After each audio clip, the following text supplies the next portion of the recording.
रोशनी अपनी पूरी तवानाई के साथ 1 सेकंड में तकरीबन 3 लाख किलोमीटर सफ़र तय कर सकती है। यानी 3 लाख किलोमीटर फी सेकंड, ये इस रोशनी की रफ्तार है जिसको स्पीड ऑफ लाइट कहते हैं। ये इतनी तेज़ है कि 1 सेकंड में ये रोशनी हमारी पूरी ज़मीन का 7 मरतबा से ज़्यादा चक्कर लगा सकती है। और ये 1 सेकंड की बात कर रहा हूँ। और इसके बाद ये जितना सफ़र 1 घंटे में तय करती है वो हमारी ज़मीन के मेयार के मुताबिक तकरीबन 1 अरब किलोमीटर बनते हैं। और इसी तरह से ये रोशनी जब जितना सफ़र 1 साल में तय कर सकती है उसे लाइट ईयर कहते हैं। और लाइट ईयर क्या होता है कि ये रोशनी जो 3 लाख किलोमीटर फी सेकंड की रफ्तार से सफ़र तय करती है, इसी रफ्तार से अगर ये पूरा 1 साल चलती रहे तो कितनी दूर चली जाएगी? बहुत दूर चली जाएगी। और इसी तरह से जब हम जितने भी ये आसमान पर ये खलाई चीज़ें हैं, सितारे हैं, सैयारे वगैरह हैं, निज़ाम शमसी है और दीगर चीज़ें हैं, इनको नापने का जो पैमाना और मेयार है फासले का, वो स्पीड ऑफ लाइट है कि कौन सा सैयारा या सितारा किसी जिस्म से कितना दूर है। इस फासले को नापने का नाम स्पीड ऑफ लाइट है।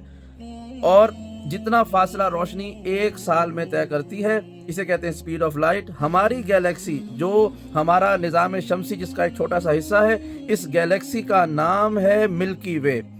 मिल्की वे के जो सबसे करीब तरीन एक गैलेक्सी है बिल्कुल इस जैसी नजर आने वाली, उसका नाम है एंड्रोमेडा।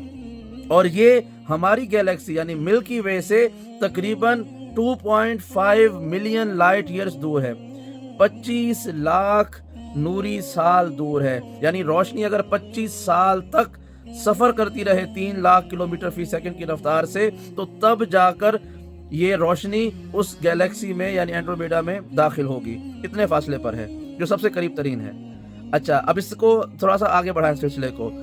अब तक साइंसदानों ने जो ऑब्जर्वेबल यूनिवर्स देखा है, जो वो कहते हैं कि जिसको ऑब्जर्व किया जा सकता है, वो 95 बिलियन लाइट ईयर्स है। यानी 95 अरब नूरी साल।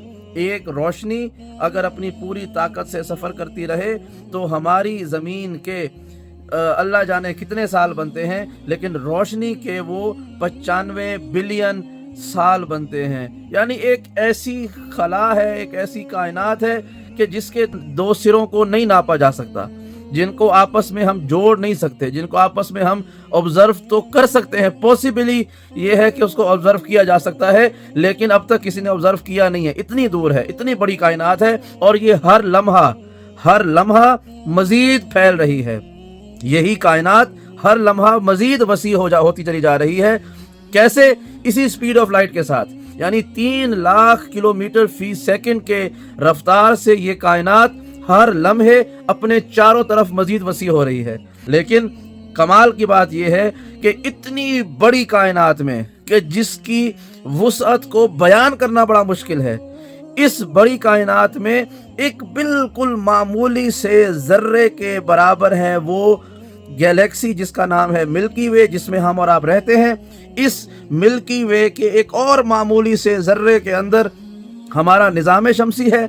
हमारे निज़ाम शमसी के अंदर एक छोटा सा सैयारा है जिसका नाम है ज़मीन।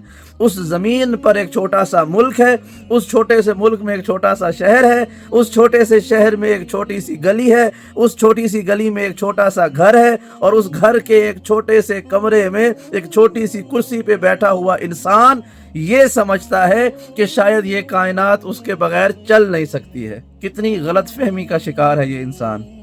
ये परवरदिगार ने उसके वजूद को इस कायनात के मुकाबले में ना होने से भी छोटा बनाया है।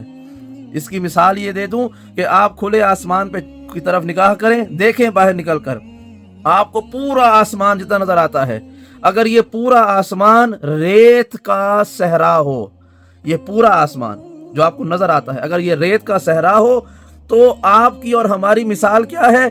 उस जर्रे से भी छोटी है जो रेत का एक जर्रा होता है। यानी ना होने से कोई फर्क नहीं पड़ता। और ये इंसान समझता है कि अगर वो ना होगा तो कायनात रुक जाएगी। परवरदिगार ने कायनात का निज़ाम अपने पास रखा है, और इंसान के होने या ना होने से खुदा के निज़ाम में कोई तातल नहीं आ सकता।